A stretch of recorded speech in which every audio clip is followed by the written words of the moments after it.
There, I'm Jamie. I'm a bladder cancer survivor, and I have an Indiana pouch, and I've had it for 8 years. For 8 years, it has worked fabulously. I have a wonderful lifestyle, but I did want to just talk to you a little bit about what happens when it doesn't work well. And there have been a few times where when on my regular scheduled time that I usually drain my Indiana pouch, which is at least 4 times a day, uh, before breakfast, before lunch, before dinner, and then before bed. What happened was I could not get any fluid to move through the catheter. Um, and I knew that there was fluid in there. One, I could tell, you have a sense of fullness, and it was time to drain. And under normal circumstances, when I drain, it's usually somewhere between 4 and 8 ounces, depending on how much I've been drinking.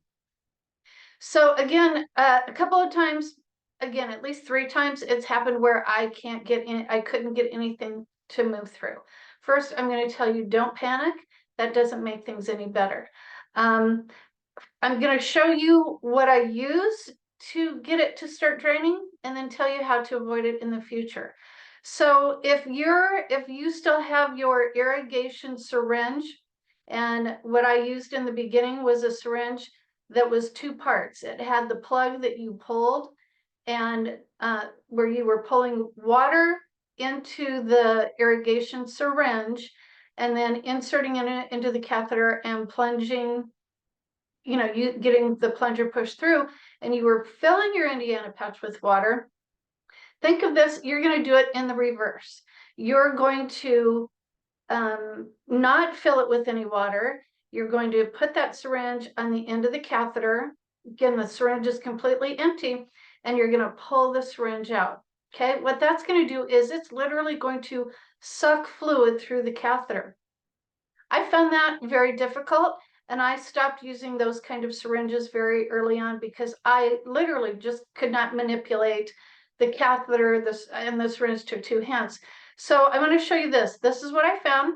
It does the same thing. It's a syringe, but it's a bulb syringe.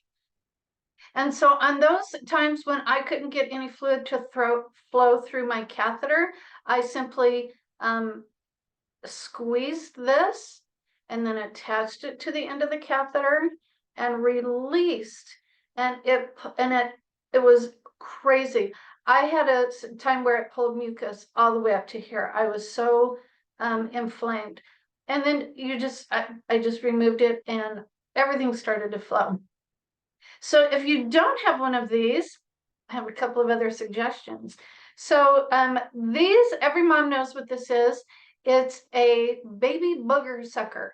And now I keep these handy all the time. I keep one on my bathroom sink on the counter. I carry one in my purse just in case I have a problem if I'm out using public restrooms and I need some help getting the flow to go. And if you can't find either one of those, go to the grocery store and buy yourself a turkey baster. I know that just sounds so ridiculous, but honestly, you guys, this and this are the same thing. This one's at the grocery store. This one you have to order through some kind of a pharmaceutical supplier. So that's how to get the fluid to flow. But let me tell you how to avoid having that problem where you can't get fluid to flow through your catheter. First of all, if you will stay hydrated and drink a lot of fluid all day long, you're going to avoid that problem. And when I say stay hydrated and drink a lot of fluid, I'm not talking coffee or soda. Those are going to thicken your urine and possibly create some additional mucus. I have this going next to me all day long. It's filled with really weak tea and no sugar. It does have a little stevia in it, which does not cause additional mucus for me. The other thing I noticed is citrus-based drinks cause an incredible amount of irritation on my Indiana pouch.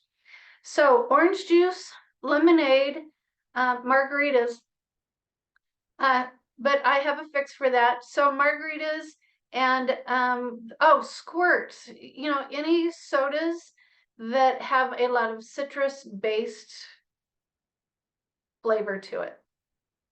So what I do is I still do take the opportunity to enjoy those beverages, but if I'm going to have a margarita, I'm going to follow it with a really big glass of water, and that has helped to eliminate not the mucus production, but it thins out the mucus production because the liquid that's now in my Indiana pouch is just a lot thinner, and the fluid flows really well.